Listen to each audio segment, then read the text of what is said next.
그건 내가 대단한 게 아니라 너가 부족한 거야. 이런 생각을 하게 되죠.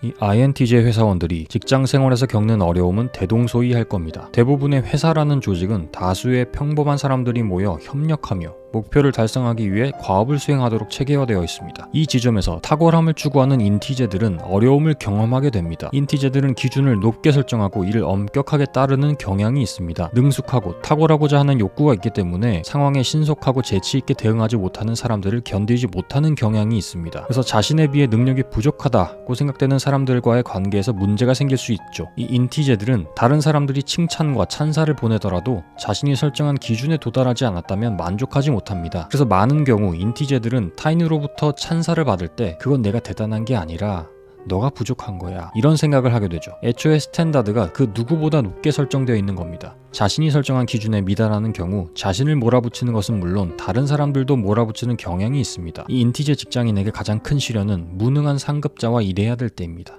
역량, 성품 등 리더의 자질이 기준 미달이라고 판단되는 상급자의 지시를 따르고 싶지 않기 때문이죠. 그런 상급자의 지시와 명령에 복종해야 하는 이 조직 체계에는 순응해야 되기에 심각한 인지 부조화가 발생하는 겁니다. 많은 경우 금융치료를 통해 직장 생활을 연명해 나가고는 있으나 이게 과연 언제까지 지속될 수 있을지는 아무도 모르는 위험한 상황에 처하게 되는 것이죠. 이 금융치료만으로는 직장 생활을 유지하는 것이 쉽지 않습니다. 결국 나를 위해서라도 인티제들은 끝없는 정신 수양을 해야 됩니다. 자기 자신이나 다른 사람들 칭찬하고 격려하는 데 인색한 경향이 있기 때문에 나 스스로나 타인이 노력하고 성취한 영역에 대해 과소평가하지 않기 위해 의식적인 노력을 해야 된다 라고 전문가들은 조언합니다. 그런데 아무래도 이 조언을 하는 전문가들은 INTJ가 아닌 것 같습니다.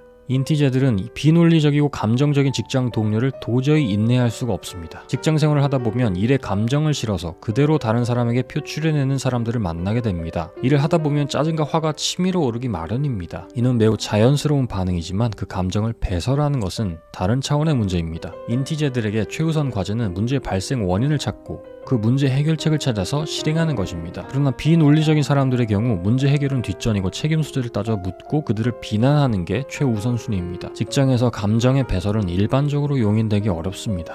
그러나 그런 감정적이고 비논리적 동료들은 차고도 넘치는 것이 현실입니다. 그런 사람들의 비논리성과 감정적 반응을 목격할 때마다 손절한다면 인티제들은 더 이상 회사 생활이 불가능할 것입니다. 따라서 인티제 나 자신의 생존을 위해서라도 겉보기에 비논리적으로 보이는 타인의 감정 이해하기는 어렵지만 어쩌면 타당할 수도 있겠다 이런 수용적인 태도가 필요할 수도 있겠습니다. 이 satisfying한 조직의 의사결정에 불만을 가지게 됩니다. 이 인티제들은 문제를 완벽하게 해결하기 원합니다. 가능한 다층적이고 다각도적인 관점에서 문제를 분석하고 잠재적인 리스크를 최소화할 수 있는 가장 합리적인 방식의 해결을 원하죠. 그러나 조직의 의사결정은 합리적이지 않습니다. 많은 경우 충분히 만족적인 즉 satisfying한 의사결정이 이루어집니다. 사실상 준해결에 불과한 것이죠. 인티제들에게 이러한 의사결정은 불안감과 불만족을 안겨줍니다. 그래서 해결책은 회사의 의사결정이 나의 합리성을 제어할 수 없도록 명확히 선을 긋는 것이죠. 회사라는 조직과 나를 단절시켜야 됩니다. 비판적이고 직설적인 사람으로 낙인 찍히는 문제가 있습니다. 회사라는 조직의 일개 구성원인 인티제들은 자신의 언행이 타인에게 어떠한 영향을 미칠지 철저하게 그리고 처절하게 이해해야 합니다. 그렇지 않을 경우 비판적이고 직설적인 사람으로 낙인 찍히게 될 것이기 때문이죠. 그 발언과 행동의 내용이 아무리 타당하고 합리적이고 정의롭다 할지라도 말입니다. 이러한 낙인으로부터 자유로워지기 위해서는 일단 발언 자체를 하지 않는 것이 가장 좋은 방법입니다만 인티제들에게 그건 쉽지 않을 겁니다. 그래서 모든 발언 전에 상대의 발언을 존중하고 감사하다 이런 표시를 하면서 당신의 의견이 타당한 의견이라는 점을 명확하게 밝힌 후에 자신의 의견을 최대한 순화해서 표현하는 습관을 들이는 것이 좋겠습니다. 그래서 본론은 두세 줄이지만 서론으로 10줄을 할애해야 되는 것이죠.